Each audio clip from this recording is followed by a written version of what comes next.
Hi everyone, आप लोग का स्वागत है मेरे चैनल पे। तो मैं आज कार्तिक माह की एक और कहानी लेके आई हूँ, सीता माता की नितनेम की कथा, जिसे कार्तिक माह में ज़रूर सुनना चाहिए। सीता माता की कार्तिक महीने में सीता जी की नितनेम की कहानी सुनने का विशेष महत्व माना जाता है। कहा जाता है कि यह कहानी माता सीता कहती थी और श्री राम भगवान इसे सुनते थे। एक दिन भगवान राम को किसी काम से जाना पड़ा। तब माता सीता श्री राम जी से कहती है कि मेरा तो 12 वर्ष का नितनेम है, अब आप बाहर जाएंगे तो मैं कहानी किसे सुनाऊंगी। तब भगवान राम ने कहा कि तुम कुएं की पाल पर बैठ जाना और वहाँ जो औरतें पानी भरने आएगी उन्हें ये कहानी सुनाना। राम आए, लक्ष्मण आए, देश के पुजारी आए, नितनेम का नेम लाए, आओ राम बैठो राम, माखन मिश्री खाओ राम, दूध बताशा पियो राम, सूत के पलका पोटो राम, साल दुसाला ओढ़ो राम, राम सवारे सबके काम, घर भंडार भरेंगे राम, सबका बेड़ा पार करेंगे, जय श्री राम जय जय राम।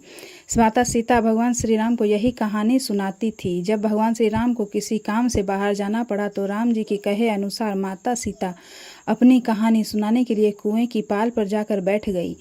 तब वहाँ एक स्त्री आई। उसने रेशम की जड़ी की साड़ी पहनी हुई थी और उसके हाथ में सोने का घड़ा था। सीता माता उसको कहती है कि बहन मेरा 12 वर्ष का नितनेम सुन लो। पर वह स्त्री बोली कि अगर मैं तुम्हारा नितनेम सुनने बैठ गई तो मुझे घर जाने में देर हो जाएगी, फिर मेरी सास मुझे डांटने लगेगी। ये कहते हुए उसने कहानी सुनने से मना कर दिया और वह चली गई। जब वह महिला घर पहुंचने ही वाली थी कि उसकी रेशम की जड़ी की साड़ी फट गई और सोने का घड़ा भी मिट्टी के घड़े में बदल गया। सास ने जब यह देखा तो पूछा कि किसका दोष अपने सिर लेके आ गई। जब बहू ने कहा कि कुएं के पास एक औरत बैठी थी, उसने मुझे कहानी सुनने के लिए कहा था, लेकिन मैंने उसकी कहानी नहीं सुनी, जिसका मुझे यह फल मिला। अपनी बहू की बातें सुनकर अगले दिन उसकी सास वही साड़ी और घड़ा लेकर कुएं की पाल पर गई। सास को वही माता सीता बैठी मिली। तब माता सीता ने कहा कि बहन मेरी कहानी सुन लो।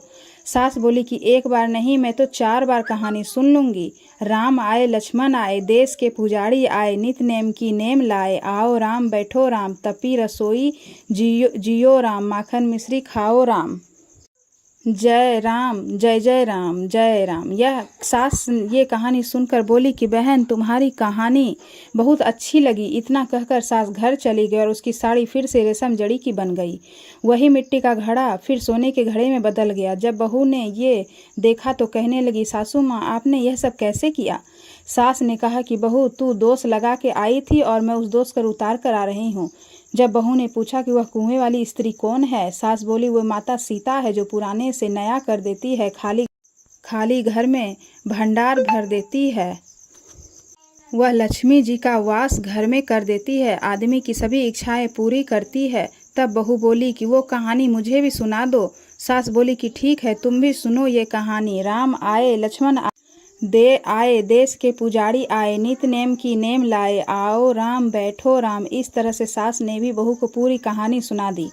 कहानी बहू को बहुत अच्छी लगी। तब सास कहने लगी कि इस कहानी को हम रोज कहा करेंगे। अब सास बहू रोज सवेरे उठकर स्नान कर पूजा करने के बाद नितनेम की सीता जी की कहानी सुनने लगी। एक दिन उनके घर एक पड़ोस की औरत आई और कहने लगी कि बहन जरा सी आँच देना। तो वह बोली कि आँच तो अभी जलाई नहीं है। तब पड़ोसन कहने लगी कि तुम सुबह 4 बजे से उठकर क्या कर रही हो।